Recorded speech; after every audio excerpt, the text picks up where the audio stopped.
Meus irmãos, boa noite. É bom estar com vocês novamente nesse final de dia. Que Deus abençoe a cada um, que Deus dê graça, que Deus dê direção, que Deus os abençoe e nos dirija agora em nossa meditação no Evangelho segundo Marcos. Boa noite, Ana Rosa, Dona Conceição, Rafael, Marco. Boa noite, Zilá. Boa noite, Leonardo. Boa noite, Maria Eduarda.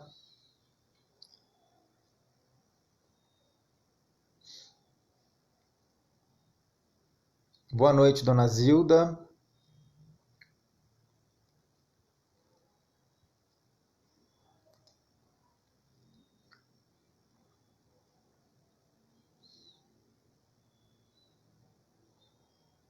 Boa noite, Dona Sirlene.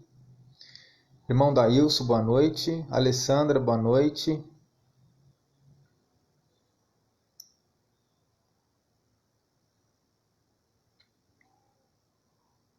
Fernandinha, boa noite.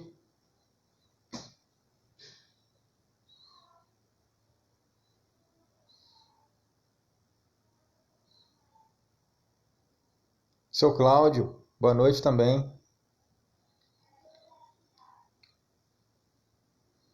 Muito bem. Vamos orar? Vamos agradecer a Deus por hoje. Santo Eterno Pai, nós te louvamos e te agradecemos, te bendizemos pelo dia de hoje que nos deu e por tudo quanto nos permitiu fazer. Eu peço a Deus que tu fales ao nosso coração através da meditação do Evangelho segundo Marcos e que nos dirija no modo como nós devemos ver as coisas e no modo como nós devemos receber os frutos da evangelização. É o que nós te pedimos em nome de Jesus. Amém. Boa noite, Natália. Boa noite, Dona Iris. Meus irmãos, hoje nós vamos capítulo 2 de Marcos, versículos 13 e 14. Capítulo 2, versículos 13 e 14. Eu vou ler para vocês. Diz assim, então, versículos 13 e 14 do capítulo 2 do Evangelho de Marcos. De novo saiu Jesus para junto do mar, e toda a multidão vinha ao seu encontro, e ele os ensinava. Quando ia passando, viu a Levi, filho de Alfeu, sentado na coletoria, e disse-lhe, segue-me. Ele se levantou e o seguiu. Marcos relata a questão chamado de um tal Levi. Quando nós olhamos o texto paralelo, que é Mateus capítulo 9, verso 9, esse mesmo chamado, vamos descobrir que o outro nome desse Levi era Mateus. Então, esse Levi, que estava sentado na coletoria, é o autor do Evangelho de Mateus. Ele era cobrador de impostos e o outro nome dele era Levi. E ele era filho de Alfeu.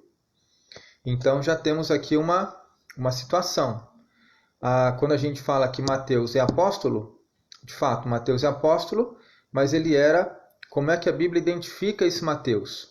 Ele identifica como cobrador de impostos. E aqui Marcos diz que Jesus de novo saiu para a beira do mar para ensinar as pessoas. E as multidões seguiam a Jesus. Levi, por outro lado, não estava seguindo a Jesus. Levi estava no trabalho dele. Mateus estava no trabalho dele, ele era cobrador de impostos. E um dado curioso sobre a questão dos cobradores de impostos. Eles eram judeus, mas o povo judeu os tinha como malfeitores. O povo judeu não olhava para os cobradores de impostos judeus como boas pessoas. Primeiro porque eles achavam que os cobradores de impostos estavam, na realidade, ajudando os romanos. Então eles eram colaboradores dos romanos no ato de extorquir os impostos e as questões, os tributos que os judeus tinham com relação aos seus empreendimentos. E uma outra razão é que, por conta de serem funcionários de Roma, estarem mexendo com dinheiro, muitas vezes eles cobravam impostos fora da realidade, muito caro, ou às vezes ameaçavam de denunciar a pessoa para que ela pudesse deixasse de trabalhar, e aí ameaçavam no sentido de ganhar mais dinheiro ainda. Esse é o caso de Zaqueu. Lembra-se que quando Jesus manda Zaqueu descer da árvore, vai para a casa de Zaqueu, e Zaqueu se levanta e fala: hoje eu resolvo dar aos pobres metade dos meus bens, e se tenho defraudado alguém, restituo. Então esse defraudar, que era o roubar aí, era uma prática corrente na época pelos cobradores de impostos. Zaqueu era um e Mateus era outro. E aqui então, este cobrador de impostos foi chamado por Jesus. E aí ele se levantou, né? Quando ia passando, viu a Levi, filho de Alfeu, sentado na coletoria, e disse-lhe: segue-me. Ele se levantou e o seguiu. Alguns comentaristas defendem que essa reação, se levantou e seguiu, é um paralelo de quando Jesus cura alguém, que fala que a pessoa se levantou imediatamente, pegou o seu leito e foi embora. Então, aqui foi um ato miraculoso, porque Mateus não estava seguindo a Jesus. Mateus não viu milagre nenhum de Jesus. Mateus estava no trabalho dele. Assim como Pedro, João, Tiago, André estavam nos seus trabalhos, Jesus passou e disse: segue-me. E eles todos largaram o que estavam fazendo e seguiram. E aí foi o mesmo caso de Mateus. Esse texto é pequeno. Agora, o que nós podemos extrair para nós desses dois versos que nós lemos aqui hoje? Em primeiro lugar, os outros 4 apóstolos que foram chamados, Pedro, André, Tiago, João, eles eram pescadores. Eles estavam ali trabalhando, desenvolvendo o trabalho deles. Como eram pescadores, pescadores não era uma profissão mal vista, pelo contrário, né? O peixe era uma dos alimentos que eram comuns na mesa do judeu. Então, até aí, ok. Mas os cobradores de impostos, não. Os cobradores de impostos eram vistos como marginais pelos próprios judeus. E agora Jesus, que é um homem santo, chama um cobrador de imposto para ser seu apóstolo. E esse cobrador atende. Por que é um milagre? Porque, no primeiro momento, Mateus não era uma das pessoas que estavam seguindo a Jesus. Ele estava no trabalho. E quando Jesus aparece, olha para ele e diz: me segue, ele se levanta e sai. O texto não relata se Mateus tinha conhecimento prévio de Jesus, se Mateus já tinha ouvido falar de algum milagre de Jesus, se Mateus procurava ou ansiava em ver a Jesus. Simplesmente diz que Jesus o viu, o chamou e ele se levantou. Uma segunda questão é que, como ele era um malfeitor, como ele era visto como um malfeitor, imagine você lá na igreja e de repente chega uma pessoa conhecida da cidade como uma pessoa de má índole. Anos e anos de má índole. E essa pessoa professa fé autêntica, ou pelo menos diz que professa fé autêntica em Jesus. Qual é a reação da igreja numa circunstância como essa? Será que a igreja vai recebê-lo? Será que a igreja vai julgá-lo? Será que esse julgamento será declarado, ou seja, na frente da pessoa? Ou será que esse julgamento será velado depois do ocorrido, né? No particular? Será que as pessoas vão sentar perto? Será que as pessoas não vão sentar perto? Aqui fica a lição de que o Evangelho não é preconceituoso. O Evangelho é para todas as pessoas. E todas as pessoas mesmo, até aqueles que são reputados por más influências, aqueles que são contados como pessoa de uma má intenção, desonestos, roubadores, ladrões, tudo aquilo que nós podemos imaginar que não cabe na nossa sociedade. Inclusive, os coletores de impostos judeus eram proibidos de entrar no templo judeu, no templo de Herodes, né? Que veio substituir o templo de Salomão. Eles eram impedidos de entrar no templo. Então veja você como que a visão dos judeus sobre eles era severa.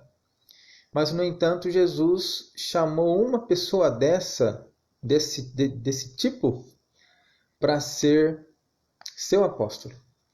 Isso significa, irmãos, em primeiro lugar, que Jesus não vê tipo de pessoa.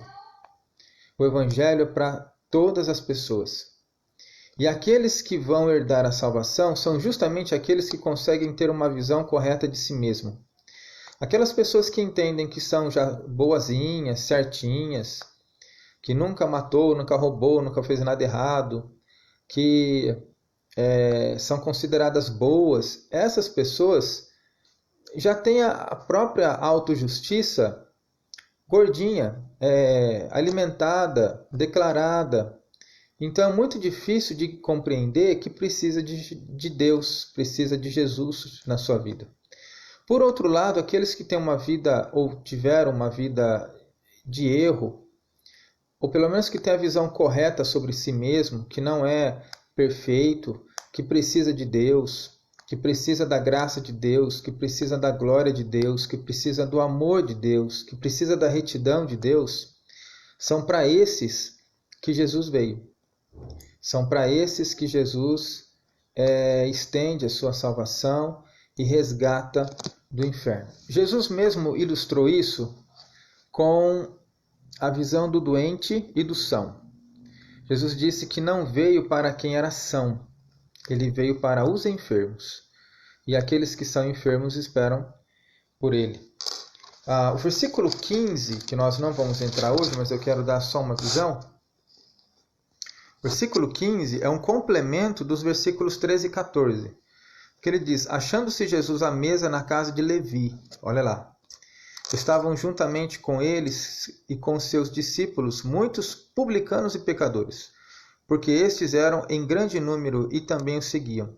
Os escribas dos fariseus, vendo-os comer em companhia dos pecadores e publicanos, perguntavam aos discípulos dele: por que come e bebe ele com os publicanos e pecadores? Tendo Jesus ouvido isto, respondeu: os sãos não precisam de médico e sim os doentes. Não vim chamar justos e sim pecadores. Então, Jesus de fato ele veio chamar aqueles que entendem que precisam de uma reforma na vida. Nesse sentido, irmãos, fica um alerta quando nós deixamos de ir à igreja e justificamos isso afirmando que estamos cansados de ver pessoas que sabem coisas e não fazem coisas na igreja, não fazem o que sabem. Fulano sabe tanta Bíblia, mas olha ali, nossa, estou cansado de ver, fulano só fala o que não deve, fulano só faz o que não deve, então eu estou desestimulado em ir. Irmãos, é fato que quando nós nos reunimos e nós aprendemos de Jesus, nós precisamos deixar o pecado, isso é fato. Mas é fato também que nós não somos perfeitos e que hora mais, hora menos, nós erramos. E a igreja é o lugar de gente que está aprendendo com os erros e com a palavra de Deus a se corrigir. Então, igreja perfeita não existe.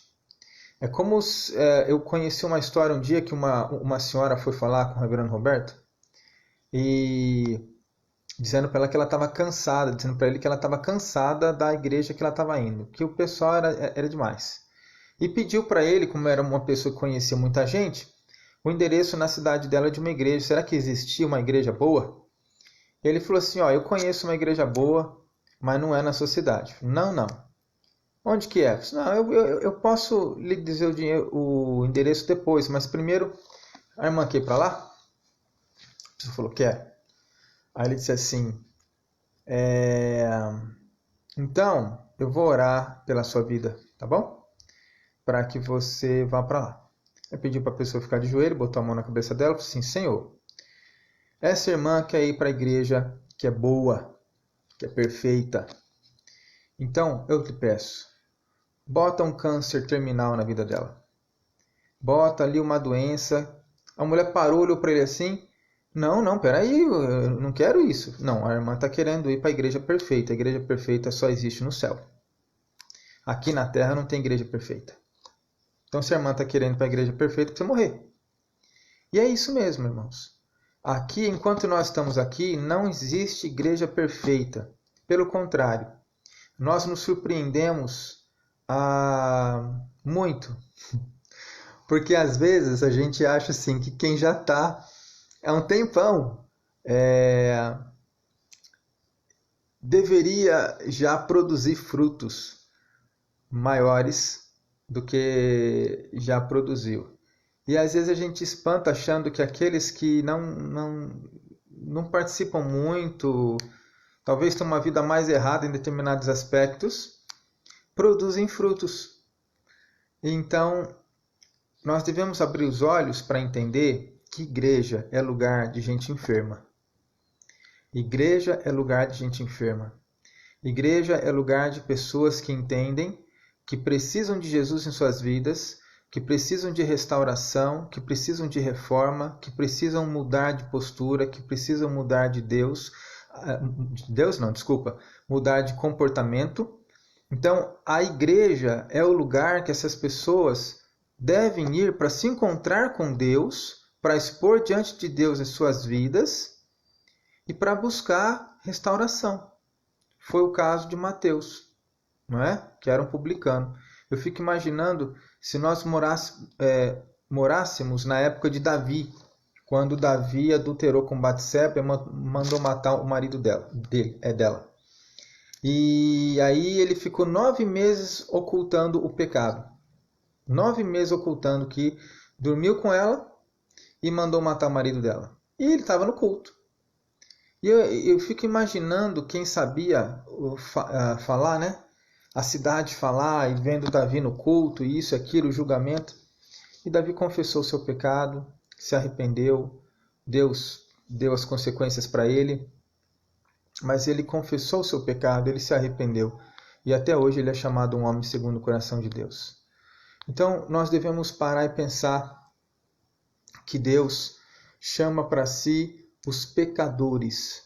Nós devemos ter humildade para reconhecer as nossas falhas, reconhecer os nossos pecados, mas também não nos alarmarmos com dúvidas quando o Senhor converteu uma pessoa que nós sabemos que é de uma vida virada.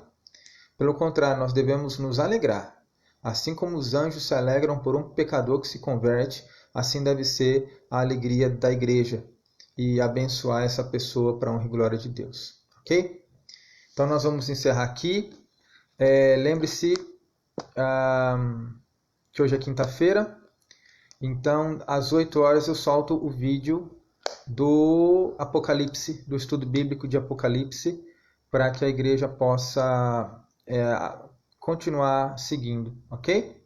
Vamos fazer uma oração? Ó Pai, nós te louvamos e agradecemos ao Senhor. Pedimos ao Senhor que nos abençoe em nossa vida, que nos abençoe, ó Deus, em nossos dias, que o Senhor, ó Deus, nos dê mais conhecimento e a partir desse conhecimento faze com que reconheçamos com humildade as nossas necessidades de Ti e que nós possamos nos ver como os verdadeiros servos do Senhor se veem, como uma pessoa indigna da Tua graça, indigna até mesmo de olhar para o céu. Podemos apenas olhar para a terra e dizer: Senhor, se propício a nós, pecadores. Dá-nos humildade na presença do Senhor. Por mais mudança que o Senhor efetuou, dá-nos humildade porque foi o Senhor que efetuou essas mudanças. Ó Pai, em nome de Jesus, abençoe a cada vida, a cada irmão, faz com que cada um possa crescer mais na Tua presença e frutificar para a Tua honra e glória. O que nós te pedimos em nome de Jesus. Amém. Meus irmãos, no domingo passado nós jejuamos.